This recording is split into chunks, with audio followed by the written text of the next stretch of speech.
نحمده ونصلي على رسوله الكريم أما بعد فأعوذ بالله من الشيطان الرجيم بسم الله الرحمن الرحيم. Dear students, welcome to the class. آج انشاءاللہ العزیز ہم life of the holy prophet صلی اللہ علیہ وسلم کے فورتھ پارٹ کو پڑھنے کی کوشش کریں گے. اس پارٹ میں ہم انشاءاللہ العزیز ٹریٹی آف حدیبیہ کے متعلق جاننے کی سمجھنے کی کوشش کریں گے. صلح حدیبیہ کے نام سے جس کو ہم جانتے ہیں، یہ صلح کب پیش آئی تھی، اس کے محرکات کیا تھے، کیا اسباب پیش آئے، اس کے بارے میں انشاءاللہ ہم پڑھیں گے. دعا پڑھ کے اپنے سبق کی طرف چلتے ہیں. بسم اللہ الرحمن الرحیم. رب زدنی علما رب زدنی علما رب زدنی علما رب یسر ولا تعسر وتمم بالخیر وبک نستعین یا فتاح یا فتاح یا فتاح. سو ڈیئر اسٹوڈنٹس، صلح حدیبیہ کے بارے میں آج انشاءاللہ ہم پڑھیں گے. صلح حدیبیہ کا واقعہ کب پیش آیا، اس کا پس منظر کیا تھا، کیا صورتحال تھی، اس سب کو انشاءاللہ جانیں گے اس ویڈیو میں ہم. تو جیسے کہ اب تک ہم نے جتنا پڑھا، مسلمانوں کو مکہ سے ہجرت کیے ہوئے تقریباً 6 سال کا عرصہ گزر چکا تھا، اور چونکہ بیت اللہ سے ایک خاص رشتہ تھا مسلمانوں کا، اور وہ گزرا ہوا زمانہ یاد آتا تھا، بیت اللہ شریف کی یاد آتی تھی، اور ایک طویل عرصہ 6 سال کا عرصہ گزر چکا تھا، اور دل کرتا تھا کہ اس کی زیارت کریں. لیکن مشرکین مکہ کی طرف سے جو ایک رویہ سامنے آ رہا تھا، مسلسل ان کی طرف سے مزاحمت تھی اور رکاوٹیں ڈالی جا رہی تھیں، تو یہ ساری چیزیں بیت اللہ کی زیارت کرنے میں رکاوٹ تھیں. لیکن اللہ تعالیٰ نے اس ساری صورتحال میں ایک سبب پیدا فرمایا، اور مسلمانوں کے لیے ایک امید کی کرن ثابت ہوئی. اللہ تعالیٰ نے نبی کریم صلی اللہ علیہ وسلم کو ایک خواب دکھایا، جیسے کہ ہم نے پہلے بھی پڑھا تھا. وحی کے جو ہم نے پڑھے تھے، اس کے وحی کے کتنے طریقے ہوتے ہیں، کتنی صورتوں میں وحی نازل ہوتی ہے. تو اس میں ہم نے خواب کبھی پڑھا تھا. تو انبیاء اکرام کا جو خواب ہوتا ہے وہ بھی وحی کا حصہ ہوتا ہے. تو نبی کریم صلی اللہ علیہ وسلم نے خواب دیکھا کہ آپ صلی اللہ علیہ وسلم اپنے صحابہ اکرام کے ساتھ جو ہے وہ عمرہ کرنے کے لیے تشریف لے جا رہے ہیں. بعض صحابہ اکرام جو ہے وہ سر کے بال منڈوا رہے ہیں، اور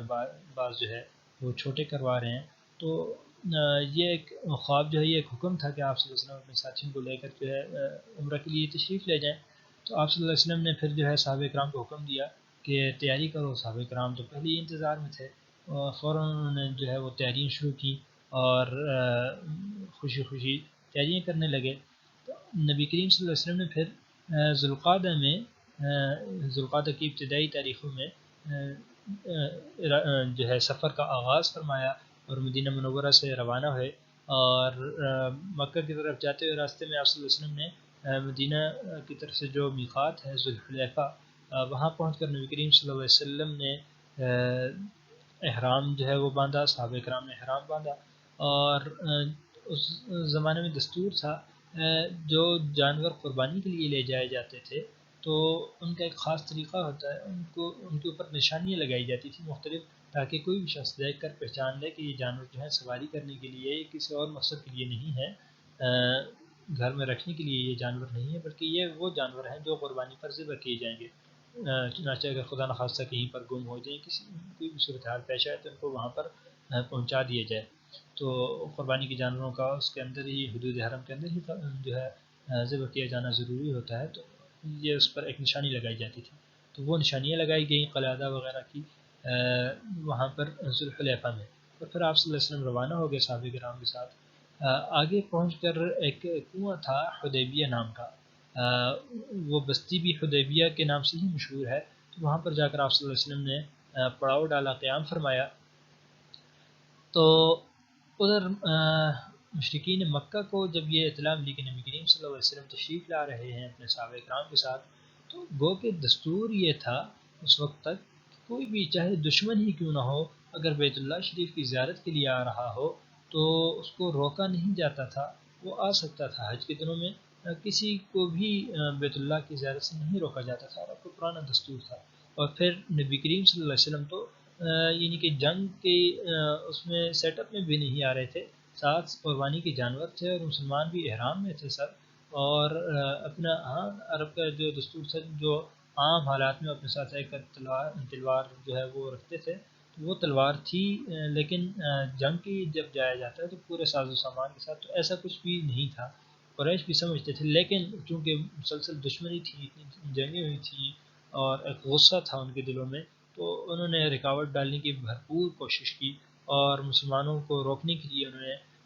حضرت خالد بن ولید جو اس وقت تک مسلمان نہیں ہوئے تھے، ان کی کمان میں جو ہے ان کی سربراہی میں 200 سواروں کے ساتھ ایک جماعت بھیجی کہ مسلمانوں کو مکہ میں داخل نہ ہونے دیا جائے۔ تو وہ لوگ آ گئے اپنے ساز و سامان کے ساتھ، اور آ کر رکاوٹ ڈالی اور مسلمان کو وہاں پر روک دیا۔ تو نبی کریم صلی اللہ علیہ وسلم جب یہ ساری صورتحال دیکھی کہ یہ لوگ تو آگے سے لڑائی پر آمادہ ہو رہے ہیں، اور مسلمان تو صرف عمرہ کرنے کے لیے امن کی سارے صورتحال میں جا رہے تھے، تو اور مسلمانوں کا لڑائی کرنے کا کوئی ارادہ بھی نہیں تھا، تو نبی کریم صلی اللہ علیہ وسلم نے ایک صحابی جو ہے ابن خراش رضی اللہ تعالیٰ عنہ کو جو ہے وہ بھیجا کہ وہ جا کر مشرکین مکہ کو جا کر یہ پیغام دیں کہ ہمارا لڑنے کا کوئی ارادہ نہیں ہے، ہم تو صرف جو ہے وہ عمرہ کرنے کے لیے آ رہے ہیں، حج کرنے کے لیے آ رہے ہیں، لہٰذا ہمارے راستے میں رکاوٹ نہ ڈالی جائے اور حرم کے دروازے کھولے جائیں ہمارے لیے۔ لیکن مشرکین مکہ نے سفارت کی جو ہے وہ ساری جو روایتیں تھیں ان کو بالائے طاق رکھتے ہوئے، ان کو ایک سائڈ پر رکھتے ہوئے، ان صحابی کو حضرت خراش بن امیہ خزائی رضی اللہ عنہ کو جو ہے ان کے اونٹ کو بھی قتل کر دیا، اور پھر اس کو اونٹ کو قتل کرنے کے بعد ان کے قتل کے بھی پیچھے پڑ گئے اور ان کو قتل کرنے لگے، لیکن وہ کسی طرح اپنی جان بچانے میں اور بھاگنے میں کامیاب ہو گئے، اور بچ بچاؤ کر کے وہ نبی کریم صلی اللہ علیہ وسلم کے پاس تشریف لے آئے۔ تو نبی کریم صلی اللہ علیہ وسلم نے جب یہ صورتحال دیکھی تو پھر محسوس کیا کہ اب تو ٹھوس انداز میں بات کرنی پڑے گی، اور پھر حضرت عمر رضی اللہ عنہ کو نبی کریم صلی اللہ علیہ وسلم نے بھیجنے کا ارادہ فرمایا، لیکن حضرت عمر رضی اللہ عنہ نے فرمایا کہ آپ صلی اللہ علیہ وسلم چونکہ مصالحت کا ارادہ رکھتے ہیں اور میرا مزاج سخت ہے، تو کہیں ایسا نہ ہو کہ آپ کے مزاج آپ صلی اللہ علیہ وسلم کی منشا کے خلاف کوئی بات میری زبان سے نکل جائے۔ تو آپ صلی اللہ علیہ وسلم نے پھر حضرت عثمان رضی اللہ عنہ کو جو ہے وہ بطور سفیر کے بھیجا، اور مذاکرات کی جو ہے وہ دعوت دی، اور ان کو قریش مکہ کو پیغام بھیجا کہ ہم صرف اور صرف یہاں پر عمرہ کرنے کا ارادہ رکھتے ہیں۔ اس سلائیڈ میں یہاں تک کی بات کو منشن کیا گیا ہے۔ تو یہ واقعہ پیش آیا چھٹی ہجری میں، ذوالقعدہ کا مہینہ تھا، جو کہ عیسوی تاریخ کے لحاظ سے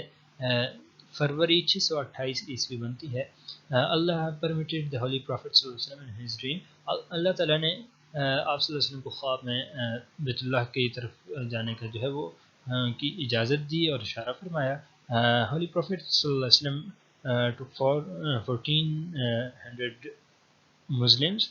70 camels، تو آپ صلی اللہ علیہ وسلم نے 1400 مسلمانوں کی معیت میں 1400 مسلمانوں کے ساتھ صحابہ کرام کے ساتھ جو ہے وہ مکہ کی طرف جو ہے وہ سفر کا آغاز فرمایا، اور Prophet صلی اللہ علیہ وسلم and his companions reached a proper place named حدیبیہ۔ نبی کریم صلی اللہ علیہ وسلم اپنے صحابہ کرام کے ساتھ حدیبیہ کے مقام تک پہنچے، جو تقریباً 9 میل کا فاصلہ بنتا ہے مکہ سے، اور آج کل کے زمانے میں کلومیٹر کے لحاظ سے تقریباً 14.5 کلومیٹر تقریباً یہ بنتا ہے ڈسٹنس مکہ سے، اور وہاں پر مسلمانوں کو روک دیا گیا۔ The Muslims were stopped at Hudaybiyah.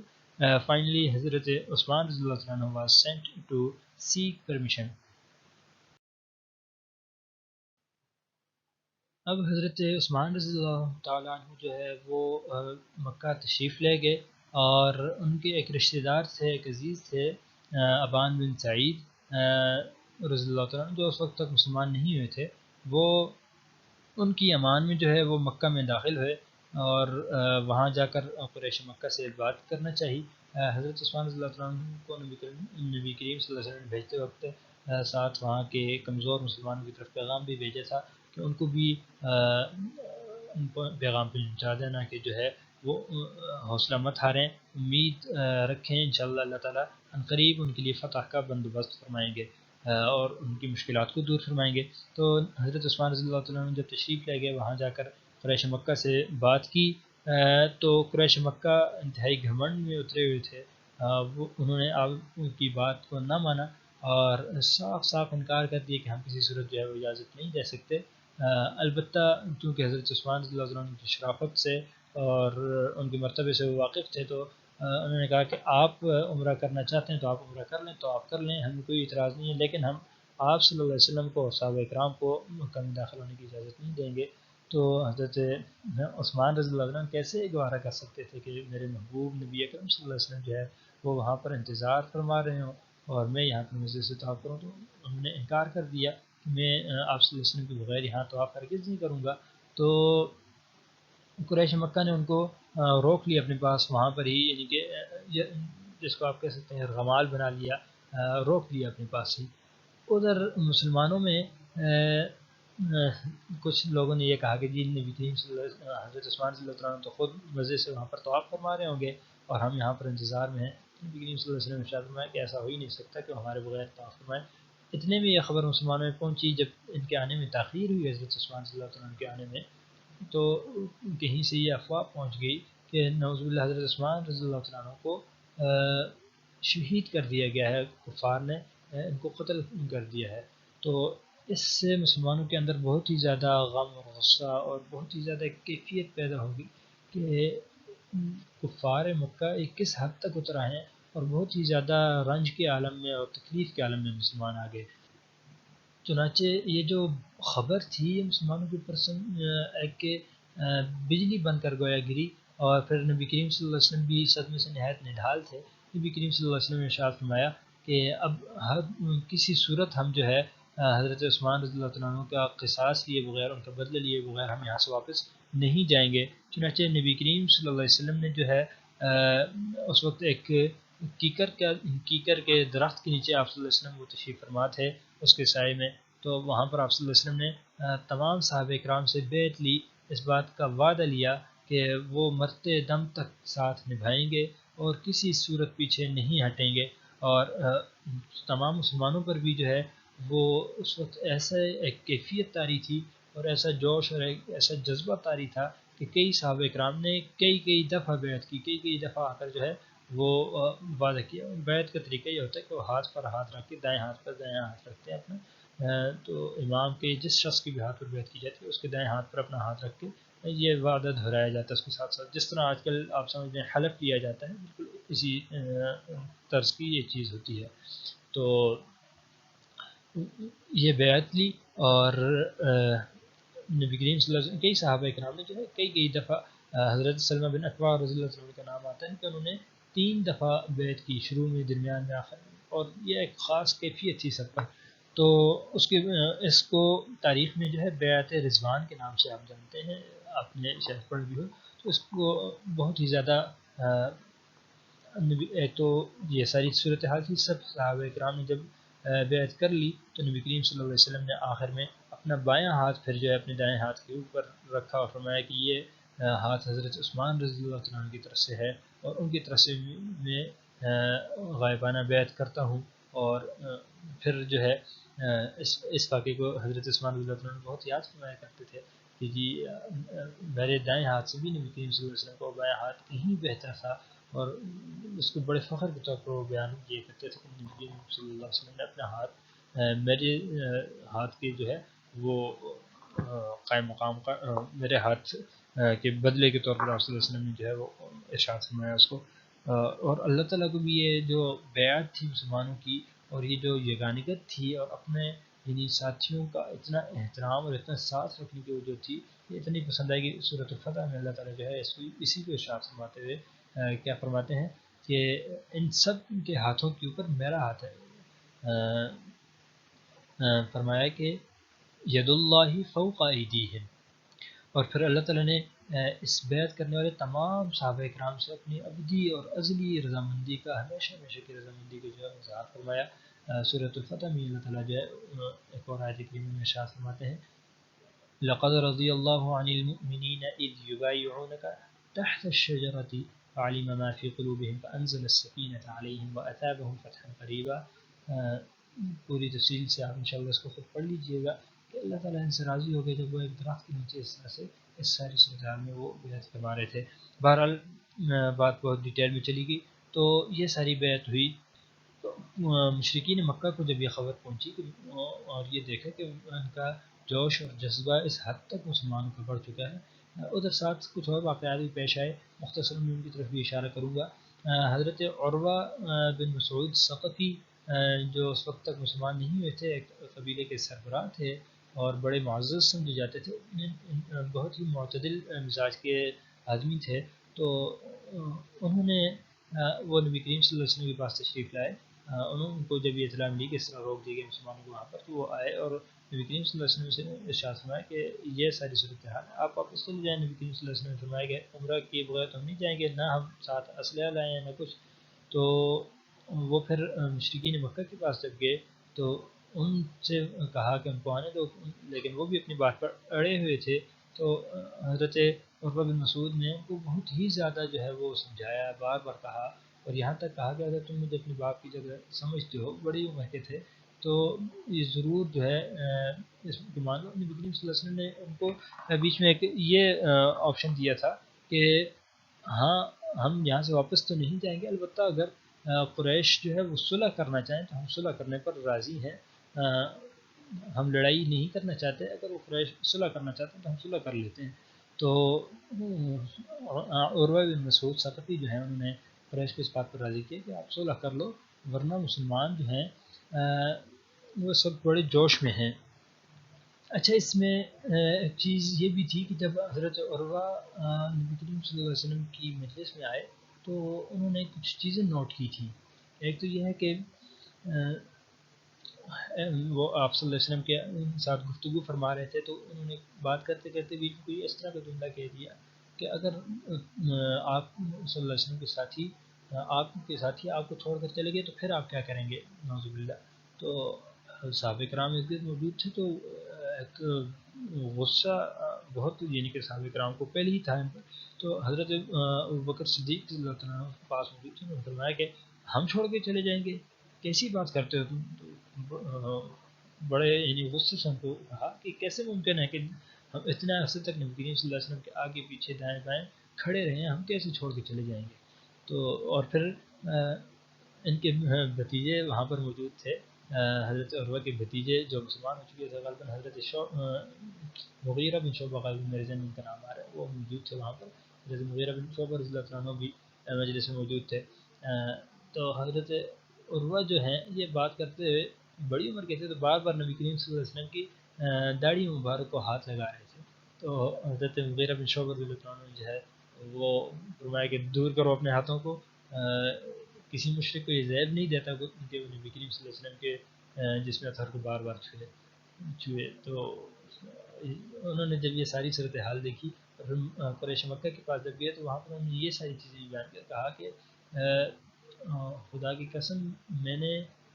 قیصر اور کسریٰ اور جو بڑی بڑی طاقتیں ہیں سب کے درباروں میں گیا ہوں، اور میں نے اتنے وفادار ساتھی کبھی کسی کے نہیں دیکھے جتنے نبی کریم صلی اللہ علیہ وسلم کے ساتھیوں کو دیکھا ہے۔ خدا کی قسم، نبی کریم صلی اللہ علیہ وسلم کے جسم اطہر سے اگر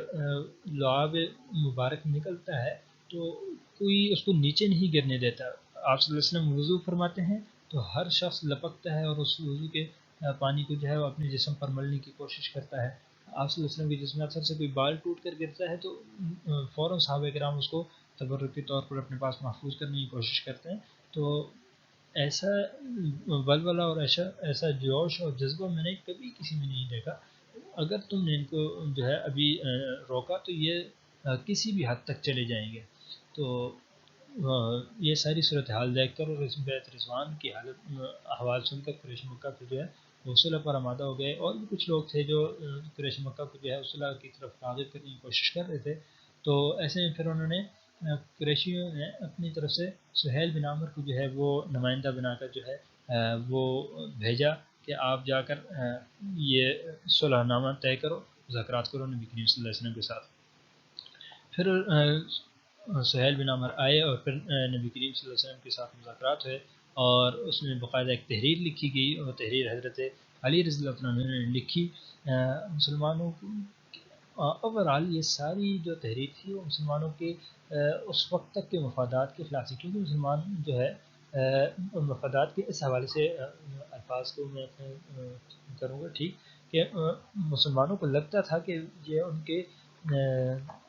یہ ایک غلبے میں ہیں مسلمان، اور اتنی جنگیں جیت چکے ہیں اور باقاعدہ ایک اپنی آزاد حیثیت رکھتے ہیں، لیکن اس کے باوجود اس جو معاہدہ تھا اس کے الفاظ میں مسلمانوں کو بہت ہی جو ہے وہ دبایا گیا، تو اس کی وجہ سے مسلمانوں کے اندر بہت ہی زیادہ تحفظات تھے، خدشات تھے مسلمانوں کو اس کے بارے میں۔ ہم انشاءاللہ آگے وہ اس کی ٹرمز اینڈ کنڈیشنز بھی پڑھیں گے، پھر انشاءاللہ اس کو مزید ڈسکس کریں گے۔ تو جیسے کہ سلائڈ میں مینشن کیا گیا کہ رومر اسپریڈ دیٹ عثمان رضی اللہ عنہ ہیڈ بین حضرت عثمان رضی اللہ عنہ شہید ہو گئے ہیں، ان کا مرڈر ہو گیا ہے۔ the Muslims pledged to avenge of the blood of عثمان رضی اللہ عنہ۔ انہوں نے مسلمانوں نے یہ بیعت کی اور یہ معاہدہ کیا کہ وہ حضرت عثمان رضی اللہ عنہ کے خون کا جو ہے وہ قصاص لیں گے۔ the Quraysh sent Sohail bin Umar for negotiation۔ قریش نے جو ہے وہ سہیل بن عمر کو مذاکرات کے لیے بھیجا، اور حضرت علی رضی اللہ عنہ نے یہ ساری تحریر لکھی تھی۔ Muslims have many objections on it. مسلمانوں کے اس کے بارے میں بہت ہی زیادہ تحفظات تھے، ہم انشاءاللہ آگے اس کو ڈسکس بھی کریں گے۔ صلح حدیبیہ میں جو شرائط تھیں وہ کیا تھیں، آئیے ان کی طرف چلتے ہیں۔ اچھا، باوجود ہے کہ مسلمان اس وقت ایک اسٹرانگ پوزیشن میں تھے، طاقت میں تھے، لیکن پھر بھی مسلمانوں نے نبی کریم صلی اللہ علیہ وسلم نے جو ہے یہ مصالحت فرمائی، اور مسلمان اس وقت سمجھ رہے تھے کہ ہم کیوں دب رہے ہیں، ہمیں نہیں دبنا چاہیے، ہم ایسی چیزیں کیوں برداشت کر رہے ہیں۔ ہم ڈیٹیل سے انشاءاللہ اس کو آگے ڈسکس بھی کریں گے۔ تو لیکن نبی کریم صلی اللہ علیہ وسلم کی نظر بہت دور تک تھی، اور اس صلح کے اثرات آپ صلی اللہ علیہ وسلم دیکھ رہے تھے، تو نبی کریم صلی اللہ علیہ وسلم نے منظور فرمائی۔ اور پھر اس میں کچھ چیزیں اور بھی اس میں لکھنے کی جب ابتدا ہوئی تو کفار کو پہلے اللہ تعالیٰ کے نام لکھنے پر جو ہے وہ اوپر اعتراض ہوئے کہ آپ اللہ تعالیٰ کا نام، اور پھر نبی کریم صلی اللہ علیہ وسلم شروع میں لکھا گیا نا کہ میں محمد رسول اللہ صلی اللہ علیہ وسلم، کہ یہ نبی کریم صلی اللہ علیہ وسلم کی طرف سے معاہدہ فلاں شخص سہیل بن عامر کے ساتھ، تو نبی کریم صلی اللہ علیہ وسلم کے نام کے ساتھ رسول اللہ لکھنے پر پھر انہوں نے اعتراض کیا کہ نہیں بھائی، رسول اللہ کیسے لکھ رہے ہیں، ہم تو آپ کو نوز باللہ رسول اللہ مانتے نہیں۔ تو جان جان کر وہ مسلمانوں کو تکلیف پہنچانا چاہتے تھے، اور لیکن نبی کریم صلی اللہ علیہ وسلم نے اس کو بھی منظور فرما لیا، اور پھر شرائط جو ہے وہ لکھی گئی۔ پہلی شرط انہوں نے پھر اس میں مسلمانوں کو دبایا، کیا لکھی کہ the messenger of Allah will have to return to Medina instead of having entered Mecca that year۔ اس سال مسلمان مکہ میں داخل ہونے کے بجائے واپس جائیں گے، اور اپ کمنگ ایئر جو ہے and they would stay in peace at Mecca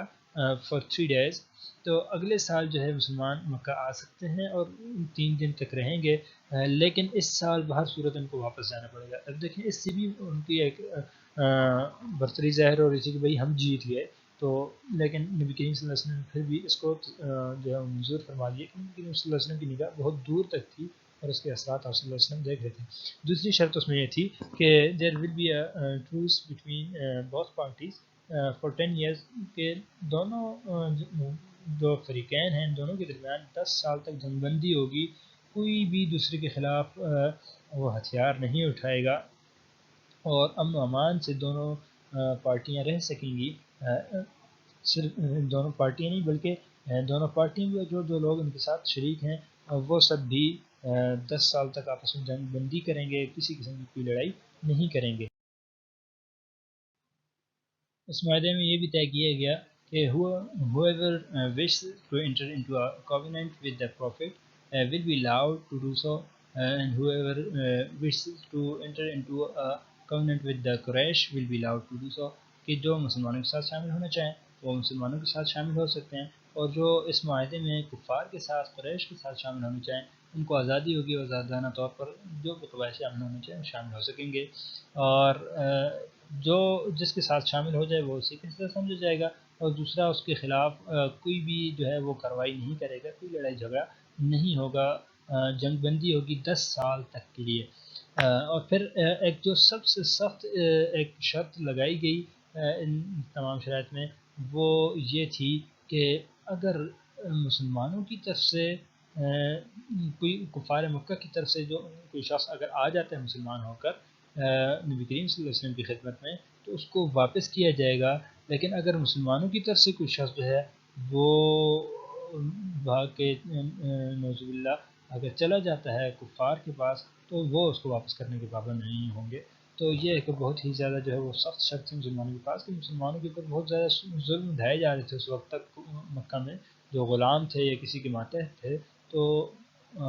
ایسے میں اگر وہ کسی طرح سے جان بچا کر آنے میں کامیاب ہو جاتے ہیں تو بھی مسلمان ان کو ان کی مدد نہیں کریں گے، ان کو اپنے پاس نہیں رکھیں گے بلکہ واپس کریں گے۔ اچھا، اس میں سب سے سخت لمحہ وہ پیش آیا، ابھی یہ لکھا جا رہا تھا، ابھی معاہدہ طے نہیں ہوا تھا کہ حضرت سہیل جو کفار کی طرف سے اس وقت کے نمائندے تھے معاہدہ کر رہے تھے، ان کے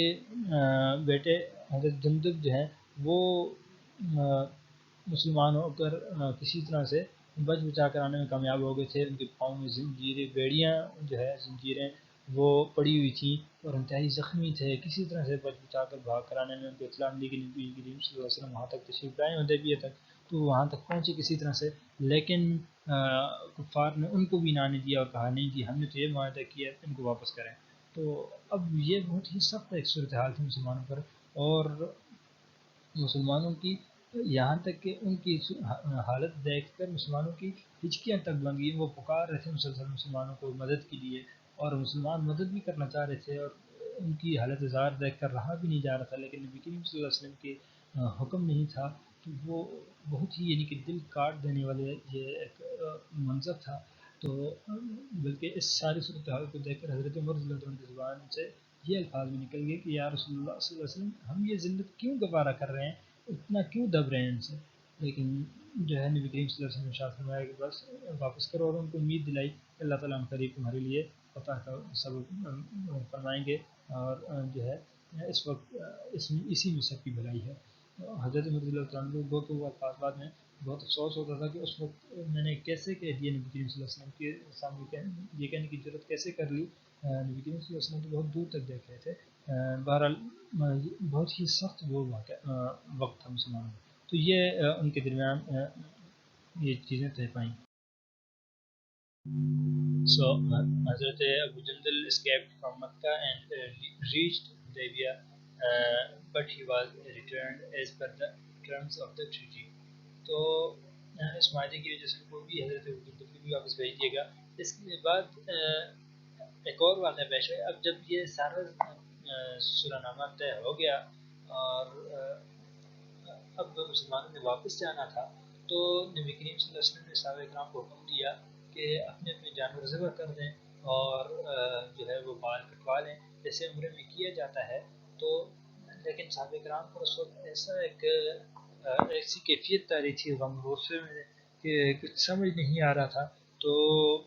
صحابہ کرام فوراً جو ہے وہ تعمیل ارشاد نہ کر سکے، فوراً آپ صلی اللہ علیہ وسلم کے حکم کو بجا نہ لا سکے، تو نبی کریم صلی اللہ علیہ وسلم پھر اپنے خیمے میں تشریف لے گئے اور جا کر حضرت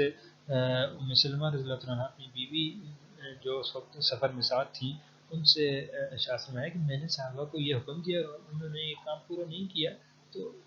مجھے خطرہ ہے کہ کہیں اللہ تعالیٰ کا ان کی ناراضگی ان کی طرف متوجہ نہ ہو جائے۔ تو حضرت ام سلمہ رضی اللہ عنہا نے مشورہ دیا کہ آپ صلی اللہ علیہ وسلم جو ہے وہ ایسا کریں کہ جا کے اپنا جانور جو ہے وہ ذبح فرما لیں اور اپنے سر کو مڑوا لیں۔ تو آپ صلی اللہ علیہ وسلم نے جو ہے ایسے ہی کیا، باہر تشریف لائے اور اپنے جانور کو ذبح کیا اور انسان مڑوایا، تو باقی صحابہ کو دیکھ کر پھر اندازہ ہوا اور پھر فوراً جو ہے انہوں نے اپنے سروں کو جو ہے وہ مڑوایا۔ یہاں تک آتا ہے اور ان کو اپنی اس حرکت اپنی اس غلطی کا ادراک ہو گیا، اور یہاں تک آتا ہے کہ اتنی جلدی کرنے لگے کہ اس طرح سے ان کے سر بھی زخمی ہونے لگے. ان کو جب یہ احساس ہوا کہ نبی کریم صلی اللہ علیہ وسلم نے ہمیں یہ حکم دیا تھا اور نبی کریم صلی اللہ علیہ وسلم خود فرما رہے ہیں ہم پیچھے رہ گئے. تو اس سے ایک چیز یہ بھی پتہ چلتی ہے کہ دیکھیں حضرت ام سلمہ رضی اللہ عنہ نے اس نازک موقع پر کتنا بہترین مشورہ دیا. اس سے پتہ چلتا ہے کہ جو شادی کے حوالے سے بھی ایسی خواتین ہونی چاہیے جو صحیح موقع پر صحیح مشورہ دیں. سمجھداری انتہائی اہم چیز ہے اور اسی حوالے سے ہمیں اگر جو خواتین ہیں ان کو بھی یہ سبق ملتا ہے کہ خاتون کی صرف باقی ذمہ داری نہیں بلکہ ایک اہم ذمہ داری یہ بھی ہوتی ہے کہ وہ صحیح موقع پر ایک اچھا تحمل سے بردباری سے جب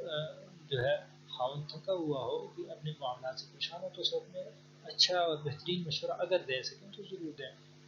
حضرت خدیجہ رضی اللہ عنہ اور حضرت ام سلمہ رضی اللہ عنہ کی مبارک زندگی سے ہمیں یہ سبق ملتے ہیں اور خاص کر اس واقعے سے بہت اہم سبق ملتا ہے جو ہماری معاشرتی زندگی کو سنوارنے میں بہت ہی زیادہ اہم کردار ادا کر سکتا ہے اگر ہم اس کو سمجھیں تو جب آپ صلی اللہ علیہ وسلم نے ایسا کیا تو صحابہ کرام نے بھی فوراً جو ہے وہ احرام کھول لیا اور جو ہے وہ سر اپنے منڈوا لیے. تو اچھا پھر اس صلح کے اثرات کیا مرتب ہوئے. ان میں ایک اہم یہ ہے سب سے خلاصہ یہ ہے کہ 10 سال کے لیے مسلمان بالکل ان کی طرف سے ایک ذہنی طور پر مطمئن ہو گئے کہ قریش مکہ جو سب سے بڑے دشمن تھے ان کی طرف سے ایک امن حاصل ہو گیا کہ اب ان کی طرف سے تو حملہ نہیں ہوگا. تو ایک آزادی کے ساتھ نبی کریم صلی اللہ علیہ وسلم نے اور مسلمانوں نے پھر جو ہے دیگر سلاطین کو بادشاہوں کو اس وقت کے خطوط لکھے. اور پھر آپ پڑھیں گے تاریخ میں اگر موقع ملا کہ 7 ہجری میں 6 ہجری میں چونکہ یہ واقعہ ہوا تو پھر اس کے بعد آگے 7 ہجری میں خطوط بے شمار لکھے گئے اور پھر کھل کر دعوت و تبلیغ کا جو ہے وہ کام کیا گیا اور دور دور تک خاص لوگوں تک جو ہے وہ دین کی دعوت پہنچی اور اسلام کو بہت ہی زیادہ پھیلنے کا موقع ملا. اور اسی کے ساتھ ساتھ جو ہے مکہ میں بھی جو لوگ چھپ کے مسلمان ہو رہے تھے صلح ہو جانے کی وجہ سے ان کو بھی ایک سکھ کا سانس لینے کا موقع ملا اور اعلانیہ طور پر مسلمان جو ہے وہ اپنی زندگی گزار سکنے کے قابل ہوئے. اور پھر 2 ہی سال بعد صرف 2 سال بعد 8 ہجری میں جو ہے فتح مکہ کا عظیم شان واقعہ پیش آیا اور کفار کی طرف سے اس وعدے کی وعدہ خلافی کر انہوں نے کی. آپ اگر کبھی تفصیل پڑھیں گے تو